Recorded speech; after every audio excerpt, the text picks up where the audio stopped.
ซื้อหมูกันทุกคนเอาโลหนึ่งโลเท่าใดมื้อนี่เอาโลหนึ่งเอาโลงามๆค่ะ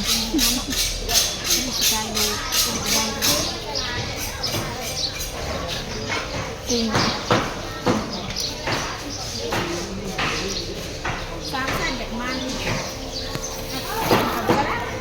มาหลอกตลาดจ้าเลยนุ้ยนั่งแล้วว่าเราไปซื้อตลาดน้ำแล้วว่าสิไหนที่ข้าเลี้ยงที่แล้วว่าอันแบบเราขายไว้ๆดิมันก็มุกถ้าไปซื้อวัดแล้วขึ้นมาโหลดมันขึ้นไปบนมันน้อยเดียวว่ะแล้วขึ้นวัดมาโหลดหรอกตัวนี้แซมหนึ่งก็หาพัน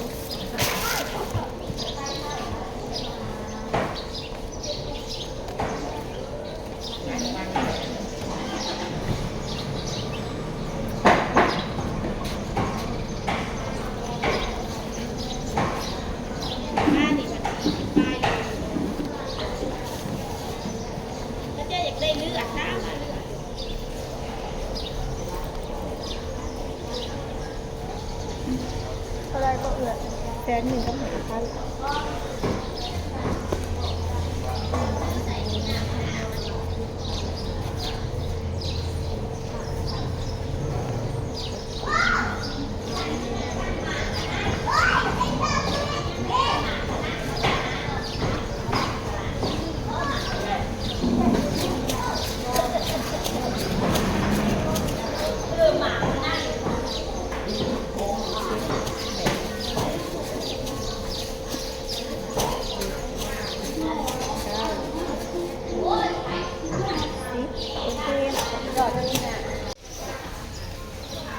ซื้อข้าวปุ้น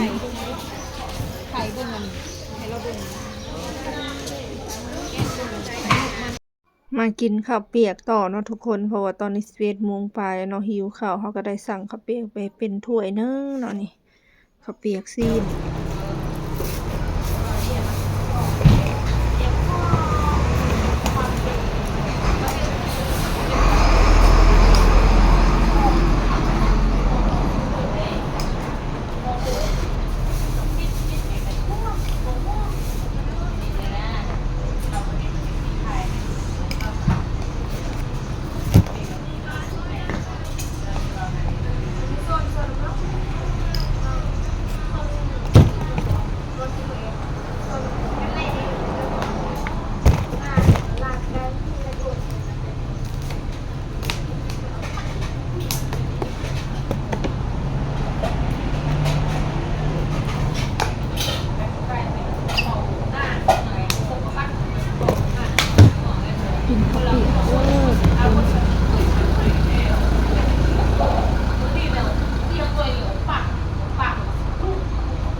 กินก่อนพ่อแม่พี่น้องก่อนเมื่อนะจ๊ะก่อนเมื่อซื้อน้ำกินก่อนเอาธรรมดาสมหวานๆซื้อน้ำแต่เลี้ยงบ่มีอย่างไรมามื้อนี้มาซื้อข้าวปุ้นมาให้เอื้อยซื้อข้าวปุ้นโลหนึ่งซื้อหมูโลหนึ่งเนาะอันนี้ก็ข้าวปุ้นนะทุกคนนี่ข้าวปุ้นหน้าตลาดเนาะน้ำได้แล้วพ่อแม่พี่น้องก่อนเมื่อได้น้ำแล้วพ่อแม่พี่น้องได้น้ำแล้วเมื่อก็เด้อกันนี่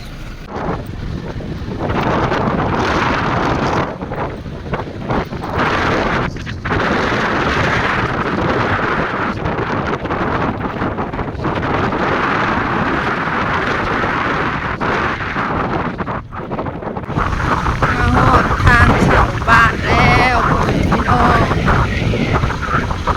ห่างจากทางดำกะ3 กิโลเนาะยามแรกนี่ก็ต้นทางกับวัดคุกแล้วพ่อแม่พี่น้องเวลารถใหญ่แล่นผ่านนี่รถจักรแล่นก็ยังควันนะถ้าแล่นไวเนาะเมื่อนี้ก็บ่มีหยังหลายออกไปตลาดรักษาสินหาตลาดกับบริการบันได7-8 กิโลจากบ้านเนาะเมื่อนี้หนาวบ่มีแดดเลยโคนเลยมื้อนี้นะคือห้องผ้าเห็ดสุรุ่ยอยู่บ้านนี่เอื้อยเพิ่นก็คือสิคล้องนะทุกคนเลยเพิ่นฝากให้ไปซื้ออันหมูเนาะซื้อหมูโลหนึ่งซื้อกระปุ้นโลหนึ่งซื้อตีนไก่เพิ่นสิตำมันส้มและเมื่อนี่ตำกระปุ้นใส่ตีนไก่แต่คอยให้คือสิบ่ได้กินน้ำดอกเพราะว่ายัน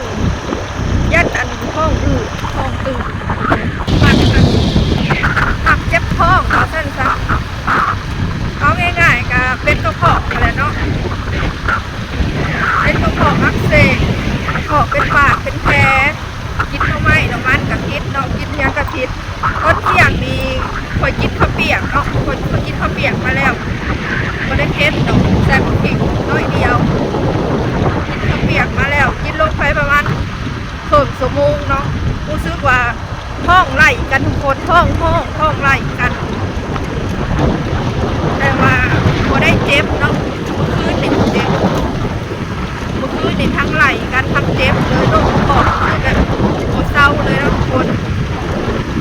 กินยาก็พอแต่บรรเทาเนาะทางที่เศร้านี่โคเศร้าเขาต้องแบบพลังของกินอะไรรอต้องแบบว่าอดของกินอะไรรอต้องกินแต่แนวจืดอะไรรอแล้วก็ต้องกินยาต่อเนื่องเนาะก็ต้องต่อเนื่องกับพวกว่าต้องเพิ่งทำได้น้องทุกคนกับทีทางเศร้านะแต่ยังแต่มันเป็นไปแล้วมันก็เศร้ายากเนาะโรคยังคือกันกินยาเบิดลายทำได้กับเขาจะบรรเทาไปแหละแม่คอยการนี่ก็อยู่ได้น้ำยาคนน้องได้น้ำยากินข้าวแน่ต้มรับได้แน่กับน้ำยาเนาะมันเงินลายเลยมีเงินก็ได้มาเก็บเนาะตัวเองคอยกับชีวิตแบบแม่คอยกับอะไรให้กินยาตลอดแรกๆฝากเป็นกำลังใจฝากโฆษณาไปเลยนะพี่น้องเป็นคนฝากโฆษณาเนอะเป็นกำลังใจไปเลยเนาะตอนนี้เราสิหมดเดือนแล้วเนาะตอนนี้ก็12 โมงพอดีเลยเป็นการหิวข่าวแล้วค่ะหิวข่าวข่าวปล่อยมากจะรักข่าวก็เพิ่นพาซื้อข้าวปุ้นกับหมูเนาะการตัวซื้อก็ไม่ได้กินคือว่าอะไรที่ยากก็ต้องไปซื้อเนาะเพิ่นก็สิตำส้มและมันก็ไม่ได้กินน้ำหนักทุกคนก็เอาไปซื้อให้เพิ่นเพราะว่าเพิ่นบ่กล้าขับรถไปเนาะมันยันรถใหญ่ฮอดเทือนแล้วเป็นทีเรียบร้อยเลยเนอะผมเป็นพี่น้องสำหรับคลิปนี้ก็ขอจบเอาไว้สำหรับเนาะคลิปหน้าพบพ่อกันใหม่ขอตัวลาไปก่อนเด้อฝากทุกคนกดไลค์กดแชร์ฝากโฆษณากดติดตามนำเนาะคลิปหน้าพ่อกันใหม่ทุกคนสำหรับคลิปนี้ก็บ่มีหยังหลายเนาะสบายดีเด้อบ๊ายบาย